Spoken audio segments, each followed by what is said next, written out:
Hello guys, welcome to my channel Maths Pursuit.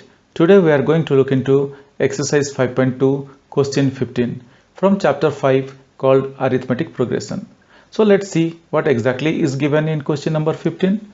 Now moving on to question number 15, it is given that for what value of n are the nth terms of two epis 63, 65, 67 and 3, 10, 17 are equal. Guys, this looks like the question looks like a little bit confusing, but if you understand the question, then it's really easy to solve this question. So as per the question, it is being given like there are two epis and we need to find out the value of the nth term where both the values of n term are same.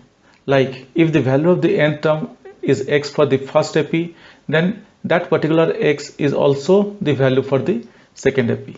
So let's see how we can solve this question. So guys, before moving to solve this question, we are going to assume a1, a2, a3 for the first epi, similarly b1, b2, b3, bn for the second epi, so that it will help us to differentiate between the two epis.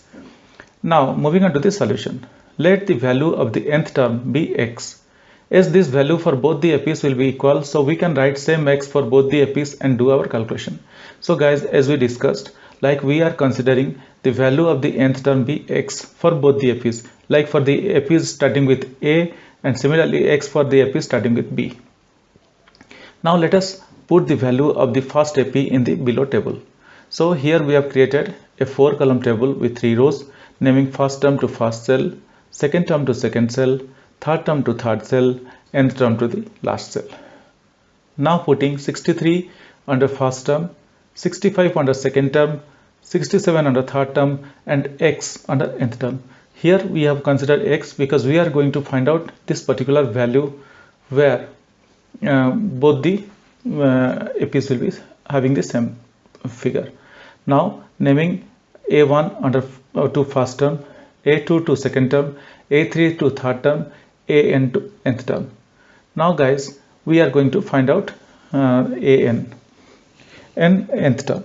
So the common difference is a2 minus a1, that is equal to 65 minus 63, that is equal to 2.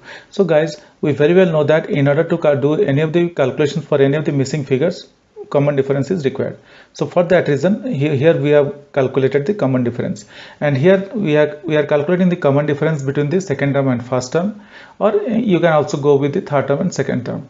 It will not create any difference. So like a2 minus a1 is equal to 65 minus 63, that is equal to 2. Therefore the common difference is 2 here. Now let us use the formula an is equal to a1 plus n minus 1 into d to get the value of x for nth term. Guys, we are using this formula for almost each and every question. Now replacing the value of the respective figures as per this formula, we are getting an is equal to 63 plus n minus 1 into 2, or x is equal to 63 plus 2n minus 2. Just replacing the values, whatever the values we have in the above formula, finally we get like x is equal to 63 plus 2n minus 2, or x is equal to 61 plus 2n. Now let us number this one as equation 1. Now let us put the value of the second epi in the below table, and again we are creating a 4-column table with 3 rows, naming first term to first cell, second term to second cell, third term to third cell, nth term to last cell. Putting 3 under first term, putting 10 under second term, putting 17 under third term, and putting x under nth term, because this is the x which is common between these two epis, and naming b1 to first term, b2 to second term, b3 to third term, and bn to nth term.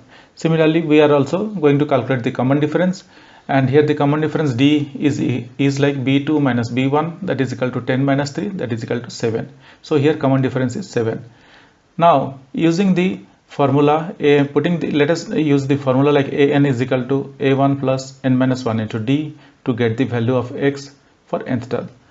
So we are getting like bn is equal to 3 plus n minus 1 into 7, or x is equal to 3 plus 7n minus 7. Just replacing the values whatever we have, or x is equal to minus 4 plus 7n. Let us make this as equation 2. So guys, we got the value of x in both the cases. in equation 1 as well as in equation 2. Therefore, both the equation 1 and 2 are equal as we got the values of x in each case. So we can write equation 1 is equal to equation 2, or putting the values of equation 1 in the place of equation 1 and putting the values of equation 2 in the place of equation 2, we are getting 61 plus 2n is equal to minus 4 plus 7n, or 2n minus 7n is equal to minus 4 minus 61, just solving this equation, or minus 5n is equal to minus 65, or 5n is equal to 65, or n is equal to 65 by 5, or n is equal to 13. So guys, we got the value of n is 13. Therefore, for 13th term, the values in both the epis will be same.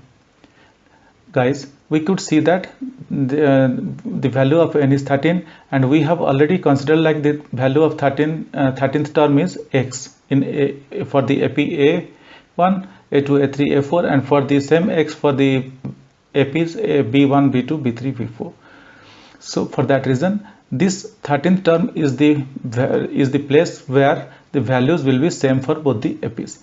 So now we have already got the answer, but let us test this by putting the values of n in equation 1 and equation 2, so that we can see whether we are getting the same result or not. That means we are going to find out the same value for x. Now putting the values of n in equation 1, we are getting like x is equal to 61 plus 2n, that is equal to 61 plus 2 into 13. So that is equal to 61 plus 26, that is equal to 87. Just putting the values of n in this equation, we got the x value as 87. Similarly, putting the value of x in equation 2, like x is equal to minus 4 plus 7n, that is equal to minus 4 plus 7 into 13, that is equal to minus 4 plus 91, that is equal to 87. So we could see that in both the cases we are getting 87. We could see that we are getting the same value of 87 for 13th term in both of the epis. This is what our observation.